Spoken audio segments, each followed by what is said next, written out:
Salut à tous, c'est Damien. Aujourd'hui, on est là pour parler gamme d'athlétisme. Et pour ce faire, je suis avec mon ami Jennifer, une grande spécialiste de la discipline. Et vous allez voir en fait qu'on peut réutiliser toutes ces gammes et tout ce travail d'appui dans notre sport et dans tous les sports d'appui en général. Mais on va parler basketball juste après.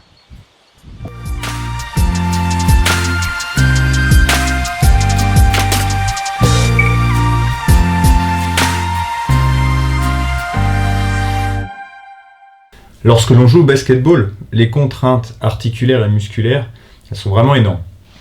Et du coup, ça peut engendrer deux blessures. La blessure qui est prévisible et l'autre, la blessure imprévisible. La blessure prévisible, ça peut être dû tout simplement à des mauvaises foulées, des mauvaises postures, un surentraînement, un manque de récupération. Les raisons peuvent être diverses et variées. Et nous, préparateurs physiques, on va pouvoir avoir un impact positif sur ce risque de blessure. Aujourd'hui, je vais vous parler pour ça des gammes d'athlétisme. Je vais vous proposer 10 exercices que j'utilise régulièrement. Le but, ça va être de travailler en qualité. En distance, on va utiliser donc la piste ou même le terrain de basket, ça marchera très bien. Sur environ 20 à 30 mètres maximum en aller-retour. Le but, c'est quand même de mettre de la fréquence et du rythme. Nos gammes d'athlétisme, elles vont avoir plusieurs vertus. La première des choses, ça va être tout simplement de se déverrouiller, d'utiliser son corps sur une amplitude maximale de mouvement. Deuxième des choses, ça va être la stabilité. La stabilité, c'est la capacité à se déplacer de manière équilibrée. Qui dit stabilité dit meilleure foulée. Qui dit meilleure foulée dit économie d'effort. Qui dit meilleure foulée dit aussi risque de blessure minimisé. Donc si l'on voulait résumer, on pourrait dire que nos gammes d'athlétisme servent à améliorer la qualité de nos appuis.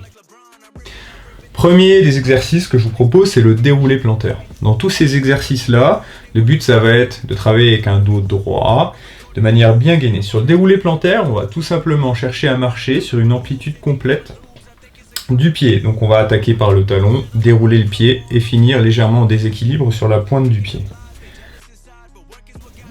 Une fois qu'on aura fait ce premier exercice-là, on va pouvoir le travailler avec une amplitude plus importante. On va pour ce faire utiliser la jambe opposée, lever son genou de manière assez haute pour créer un déséquilibre et finir systématiquement sur la pointe de pied.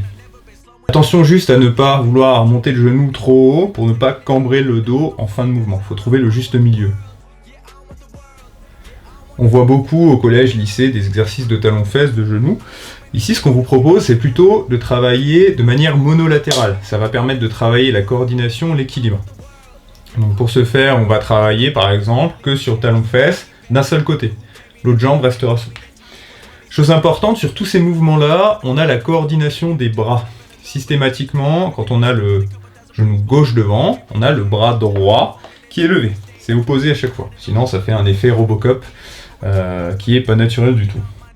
Ensuite, le skipping, qu'on pourrait tout simplement qualifier de montée de genou. On va travailler de manière qualitative avec les genoux qui sont bien dans l'axe, sur l'avant du pied sans poser les talons, et on va essayer de mettre de la fréquence et d'avancer comme ça.